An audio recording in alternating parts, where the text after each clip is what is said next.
listened to rock and roll at all in the last 50 years, you've heard this man, the man Keith Richards called a great saxophone player, my closest pal, a soul of rock and roll, a solid man, also a depraved maniac. Bobby Keys. Bobby, welcome to Psycho Babble. Thank you very much. So good to meet you. Man, what a legacy. Keith said that? Yeah, Keith said that in his book about you.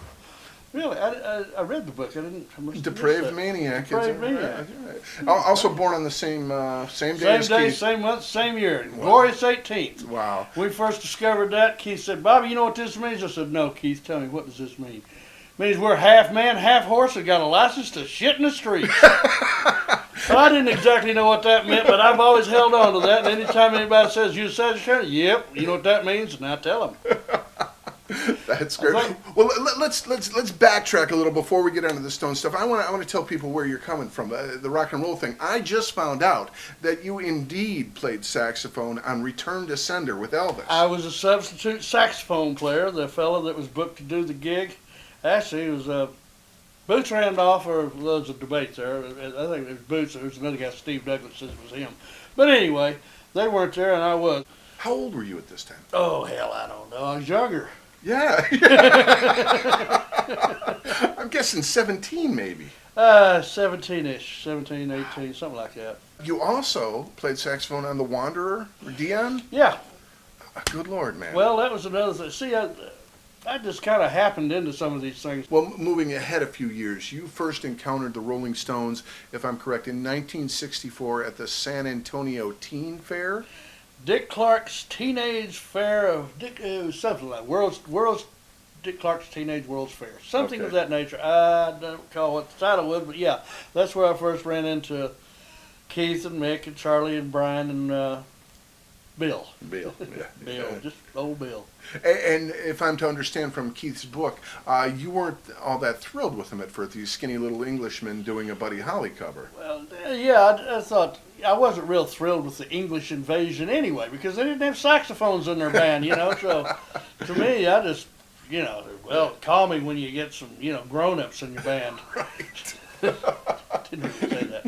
But, yes, so when I met the guys, was in San Antonio, Texas, and we were all staying at Ramada Inn, and Keith and Brian were in the room next to mine. I'd never met any. They were the first guys I'd met, English rock and roll band, Mm-hmm.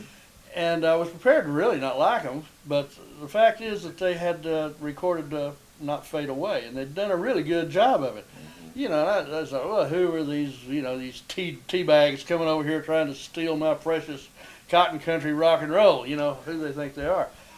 But I listened to them on stage, and they were really, really good. I mean, okay. I was quite surprised. I mean, they were really, really good. Yeah. Their band was better than our band. I thought our band was pretty good. But that sort of, that and the fact that, as I say, Keith was staying in the room next door to where I was, we found out we were both born the same day, month, and year, and so on like that. I told you about the Sagittarian bit and license and all that. That's when we discovered that. And I don't know, there was just something there. I saw something in Keith that really intrigued me. It's like, this man has no fear. There's something going on in there, and I'd like to find out what it is. Yeah. Still trying to find out. Well, and now you did hit it off at that point, but you didn't maintain close contact. Fast forward a few years, how did you then end up, was it in 1969, playing saxophone on Brown Sugar? No, I ended up, first song I played on was a track called Live With Me, which was off the Let It Bleed album. Okay. And I was in the studio in Los Angeles with a band I was working with at the time, Delaney and Bonnie and Friends, which we had Rita Coolidge and Leon Russell and J.J. Cale and Jim Keltner and Carl Radel in the band. And Rita Coolidge. Did I say Rita? Yeah. Anyway, you had a pretty good lineup. Yeah. And we're in there doing the first album, and I was walking down the hallway, and I ran into Mick in the hallway. And it's like, oh, hey, hi, what are you doing? Blah, instant sort of, hi, what are you doing? Oh, we're recording here. And I said, and Mick said, well, we're putting some final overdubs on an album that we're going to release. And the guy that was producing him, Jimmy Miller, had produced a live Delaney and Bonnie and Eric Clapton album. And so Jimmy was familiar with me and my work, and he suggested to Mick that perhaps they might want to try a horn solo on one of their albums. So they came down and got me in the studio. And said, "Would you like to bring your horn down to Studio B and put a solo on for us?" And Delaney didn't want to let me do it. And I just said, "To hell with you, Delaney." Try and stop me, huh? These guys will pay me. You ain't paying me. So anyway, I went down to the studio and they played the track for me and lived with me, and whipped out the solo in a couple of takes, and we parted smiles and friends and drinking and promised that we were going to get back together sometime. We run into each other, and then, of course, we didn't run into each other for a while, but then we did. Well, and it must have been an instant connection musically because your sax blends so well with their stuff. You were there for the period that many consider to be the finest period of the Stones, the Mick Taylor years, 69 to 74. Well, so many great things. Brown Sugar, Bitch, all that stuff. Can't You Hear Me Knocking? All that was recorded. Yeah. How did it come about that you were a member of the band at that point? Well, no, not really a member of the band. I was there. I got into those sessions on the tail end of an album that I was doing with George Harrison called All Things Must Pass. Mm-hmm. Jim Price and I were in London, or outside of London, staying with George at his residence. Jim Price, who played trumpet? He did indeed. Okay. Another boy from Texas. Sons of the Lone Star State. Lots of good horn players down there. So Jim and I were working on George's album, and we pretty much wound down our participation on that project, and I was in a nightclub in London and ran into Mick there. And, "Hi, what are you doing? How long you been here?" So on and so forth. And he asked me what I was doing and how long I was going to be there. And I said, "Well, we just finished up working on George Harrison's record. And so for all intents and purposes, I guess we're going to be heading back to California in a couple of days." And he mentioned to me, he said, "Well, we're in the studio. Stones are in the Olympic right now working on an album. And, why don't you stick around and, if you need a place to stay, come on over and stay at my place." So I took Mick up on his suggestion, went over and stayed at his place, and ended up staying there for a long time, and ended up working on, what the heck was that album? Sticky Fingers, that's what it was. One of my favorites. I can't remember the name of it. Sticky Fingers. It's a funny record. It's a good record. Funny name. Great record. Yeah, it was that album cover I remember caused a lot of controversy when it came out. Yeah. Now, you were also integrated into the band so that when they went to the south of France to record Exile on Main Street, you were there for the whole thing. Yeah, that was fun. That was the first time I'd been, involved in the recording process from the beginning. Okay. Well, and now the recording of that album has taken on legendary, almost mythical status about everything that was going on. Any stories from those sessions? I mean, it was recorded in Keith's basement, correct? That's right. And what was that whole experience like? Well, let's see. We were in our 20s. We're in the south of France. We got money. We got cars. We got motorcycles. Women from Well, I think it was a good period. Yeah. I remember it upon reflection, smiling a lot during that time. And oddly enough, you managed to record some music. We did get some of that in. In fact, we got a lot of that in, but it was a different way of recording than I'd ever been exposed to before. Keith was sort of he was the sort of the focus of the sessions at his house. I mean, when he was up, everybody was there. When he went down, people sort of went their own ways. But when Keith got back up again and was ready to go in the studio, it was that was time to pay attention. Yeah. But it was great, man. We're living down there in the south of France, a beautiful place in the country and the world. And I was just sitting, Jim and I were sitting there thinking, God damn, man, but, a couple of months ago, we were struggling to live on $125 a week, out in North Hollywood. Now here we are on the French Riviera, man, in this massive house, and, knocking back champagne and beer and chicks everywhere and cars. I mean, what could be wrong, man? I didn't ever want it to end. And again, the music that came out. I mean, people call you Mr. Brown Sugar because that was such a huge hit and a popular sax solo, and it was great and everything. But for my money, if aliens came down to Earth tomorrow and asked what rock and roll is, I would play Rip This Joint. That's rock and roll, son. That is rock and roll. That's My fast rock and roll. That's nitro-fueled saxophone. Yeah, right there. And on tracks like that with those guys, most of my stuff was overdubbed. Some things were done live, but most of the solos were overdubbed simply because in that basement there wasn't enough room to get separation between saxophones and trumpets and vocal mics and all that other stuff. But what was I talking about? Rip this joint. South of France. Psycho Go back to Babble, the isn't it? chicks. And out of that relationship, I mean, you and Keith became buddies on several levels other than music, and you ended up going on tour with those Well, guys. we had a lot of similarities, similar tastes in music. Mm-hmm. Keith was a big country fan, loved George Jones, and really liked country music. And Graham Parsons was a good friend of Keith's, a friend of mine, and he was hanging around quite a bit. So it was. I forgot the question That's okay. again. You're Can great. you write these things down? I know, I'm sorry. Hey, Did no, you ask me a question? let me ask you a question here. The stories, I want to verify some of these things. You went on tour with the Stones, and you and Keith, aside from the music, your recreational antics became legendary. We got drunk. Somebody said that. And Snot flying drunk. there's a story about you, Hugh Hefner letting you guys stay at the Playboy Mansion, and you and Keith spending an inordinate amount of time in the bathroom until it set on fire somehow. Is that true?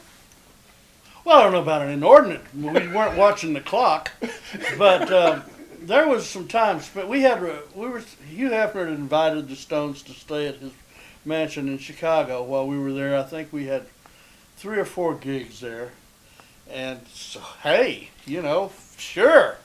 I wasn't married. Keith wasn't married. I don't think anybody was married. And even if they weren't, who cares? But we had a doctor on the road with us that specialized in emergency medicine, and I don't know what emergency we were waiting for, but he was there if we had one. Anyway, Keith and I got into his little bag of tricks and practiced a little self-medication. Took a little blue one and a little green one and a little red one and today he can't remember the questions. See? So anyway, we're sitting there, man, and kind of grooving on things, and all of a sudden I realize that my eyes are tearing up, Keith's eyes are tearing up, and a lot of things happened in a real short period of time. Soon we found out, hey, got tears streaming down our face. Then there was smoke in the room, and just as I looked up, I had put a terry cloth towel over the light fixture to sort of create a little bit more ambiance than a neon light, or just a light, wasn't neon. Anyway, the towel had gotten hot and had caught fire. And it took it about, just as soon as we noticed that the smoke was filling up the room, then the fire alarm and the sprinkler system went off. And we had, I guess, not fully read the instructions on the medication. Neither one of us could get up off the floor. And there's people banging on the door, and there's bells going off, and water's coming out of the ceiling, and all sorts of cacophony going on. We opened up the door, finally, got the door open, and Hefner's secretary and one of his, I guess, the main house guy was there, and they just kind of looked at us and shrugged their shoulders and discussed and said, so that's what's going on. We didn't tell them what was going on. They just took a look and figured, I guess, it was nefarious. It's a medical emergency. What are you going to do? This is a good time to mention, you have a book out, Bobby, called Every Night is Saturday Night. Every night's a Saturday night and every day's a Sunday. I know I've been wrong before, but I'm going to try it one more time. Nice. Well, That's a full title. I have to be honest, the book just came today, so I haven't had time to read it. So the stories I'm verifying with you are mostly from Keith's book. And there's another great story about you being on tour with the Stones in Hawaii and going through customs and almost not getting out of Hawaii. Apparently when they overturned your saxophone in customs, something fell out? Actually, we were trying to get back into Hawaii. Oh, okay. We had been in Hawaii and had gone to Australia. While we were in Hawaii, I met these young ladies whose father was very well off, and they owned an interest in I think it was just the beginning of the World Football League there. They had a professional football league in Hawaii back in the 70s. Anyway, and I was big on football. We got invited out to her house party, and a beautiful, big, beautiful house, Still didn't have any idea who it was out there.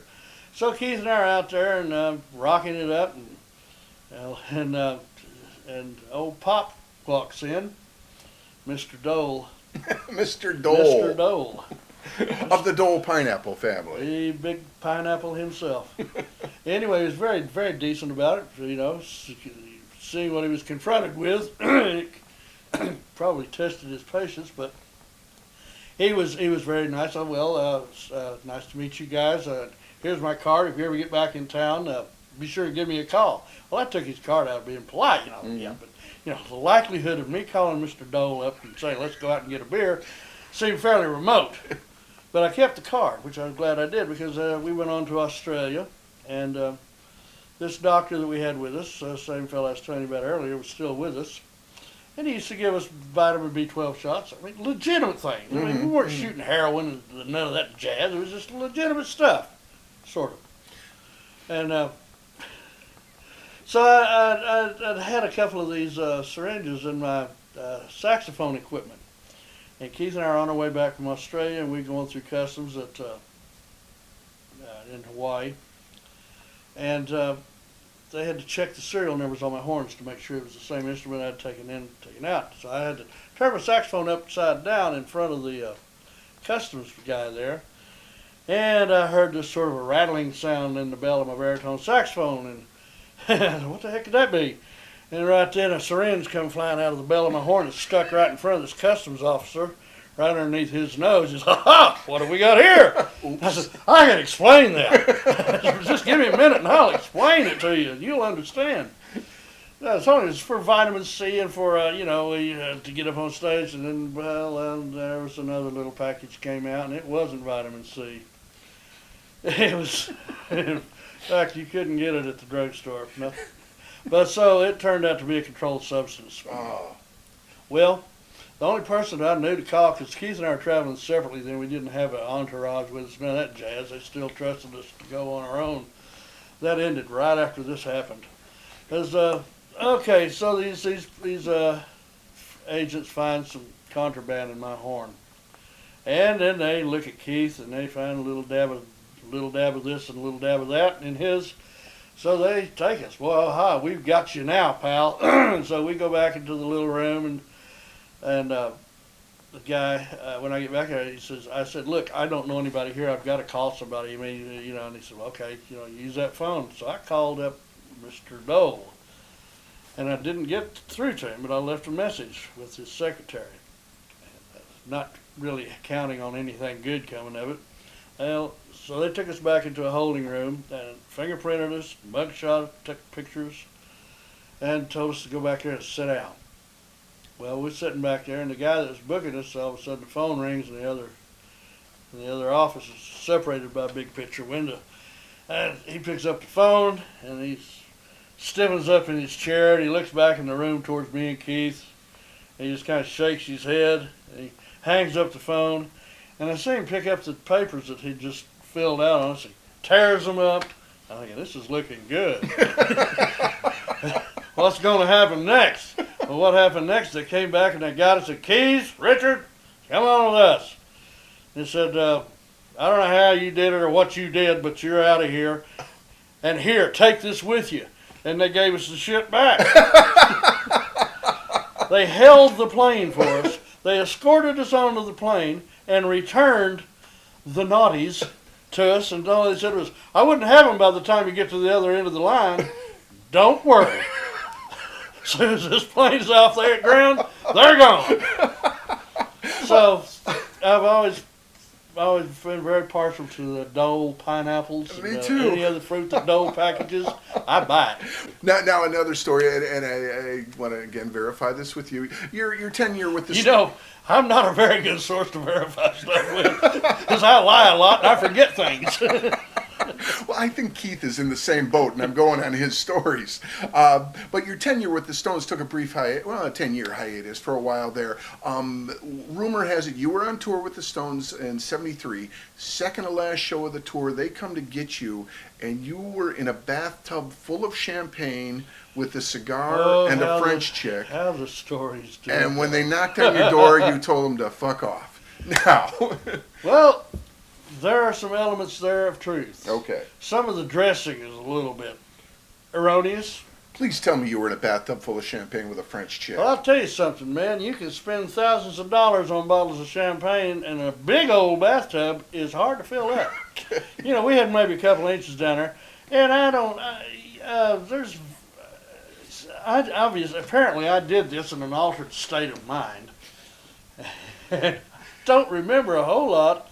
I remember getting yelled at and people knocking on my door and pulling on me to get up and go make the next gig, and I did, barely. But I didn't make any money for the rest of the damn tour because, to tell you what, them champagne baths are pricey. Well, in your defense, isn't the whole point of being with the Stones so that you can end up in a bathtub full of champagne with a French chick? Well, yeah, that was my idea, my thoughts on the situation. I thought, well, shoot, you know. Worth it. Well, see, I couldn't speak any French. She couldn't speak any English. And there was a very narrow opportunity of communication there. So, let's figure I'd try something a little different. And so I did once. Once is all, yeah. That's all it takes. Well now let me verify more musical rumors. Did you in fact play on the last known recording session between John Lennon and Paul McCartney? You know, it sounds like me, and I was there. You were there, okay. Physically in the same studio? A fellow friend of mine back in Nashville came up with that tape. I never heard that. I never heard this. Never heard the. And I was asked about it before, and I said, "No, man, I've never done anything with Paul McCartney. Okay. I had, done stuff with George or with Ringo and with John, but I never remember doing anything with Paul. And it seemed like to me I would probably remember Paul McCartney playing bass with John, George, and Ringo." Maybe. You know, Maybe. but apparently, I don't know. I mean, Okay. That's me. So I guess I have to say, yeah, I did. But I'll be damned if I can remember it. Well, now I hope you do remember. You did play the sax solo on John Lennon's single "Whatever Gets You Through the Night." Oh man, John, I can't forget anything about John. He was my neighbor in Ascot. We lived next door to each other. Really? Yeah, yeah. The first thing I played on John's was his first single called "Power to the People." Right. I did a horn solo on that, and then later on, when I had moved to England and moved out from Mick's house, was looking for a place in the country, I ran into John. Actually, I ran into a fellow that worked at Apple who was John's sort of secretary, photographer, history keeper, whatever. And he was moving out of this house that was on John's property, adjacent to John and Yoko's property out in Ascot, England, Berkshire. And so just said, well, there's a house out there, Bobby. If you want to move in, just, come on. We're getting rid of this photographer guy. Because he was always up John's nose. Well, Yoko at that time thought she had to have every waking minute of their life documented on film. So anyway, so I moved out there. Yoko didn't care much for my being their neighbor because I was one of those naughty boys with them Rolling Stones guys who drank and cussed and stayed up late at night. And she was, I guess, trying to refine John's activity and his, anyway. But John and I got along great. But while living over there, he'd sneak over to my house and we'd relax, listen to music.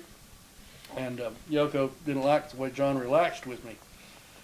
So she was down on me. Well, one afternoon, John called me up. He had a studio in his house there. And he called me and said, Bobby, this might be an opportunity for you to maybe mend a few bridges with Yoko.